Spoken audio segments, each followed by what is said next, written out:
శ్రమకు దాసుడైన వాడు విజయానికి యజమాని అవుతాడు. వైఫల్యాన్ని విజయంగా మలుచుకుంటాడు. గాయపరిచిన గతం మనసులో నుంచి చెరిగిపోవడంతోనే కొత్త శక్తి ఆవిర్భవిస్తుంది, వర్తమానంలోనికి రప్పిస్తుంది. మనిషి జీవితంలో గెలుపు ఓటములు సర్వసహజం. ఎల్లకాలం ఒకేలా కదిలితే అది కాలం కాదు, ఒకేలా జరిగితే అది జీవితమూ కాదు. ఎంత వారికైనా ఎదురు దెబ్బలు తప్పవని, దెబ్బ తగలటమే జీవితం ముందుకు సాగుతుందని చెప్పడానికి గుర్తు అని మనిషి గ్రహించాలి. ఒడ్డున ఉన్న పడవకు లంగరు వేసి సురక్షితంగానే ఉంటుంది అనుకుంటే ఎలాగా?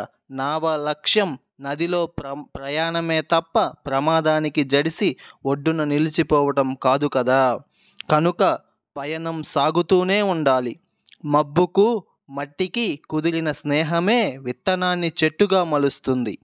ఆలోచనకు ఆచరణకు మధ్య ఏర్పడిన సమన్వయమే మనిషి ప్రయత్నాన్ని విజయంగా మారుస్తుంది. ప్రయత్నం గెలుపుగా పరిణమించడానికి తోడ్పడే ఇంధనం పేరే శక్తి. ఆలోచన అనేది దానికి ఒక పునాది. అనేకసార్లు విఫలమైన థామస్ ఆల్వా ఎడిసన్ అద్భుతమైన విజయాలను చవిచూశాడు. మన వల్ల కాదిది, ఇక మరణమే గతి అనుకున్న హనుమంతుడు ఎట్టకేలకు సీతమ్మను దర్శించాడు. విజేతగా తిరిగి వచ్చాడు.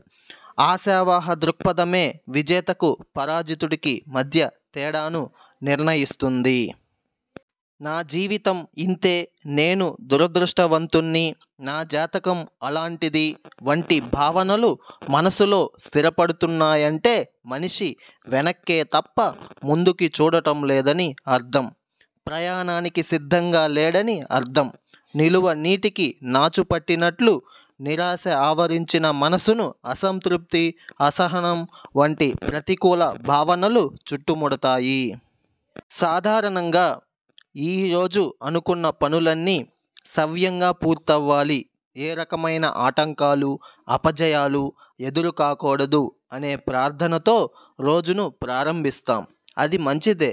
కానీ దానికి తోడు ఒకవేళ అవరోధం ఎదురైతే ఎదుర్కొనే శక్తిని ఇవ్వాలని, సమస్యను పరిష్కరించగల సామర్థ్యాన్ని ఇవ్వాలని ప్రార్థించగలిగితే అది మానసిక శక్తికి దోహదకారి అవుతుంది.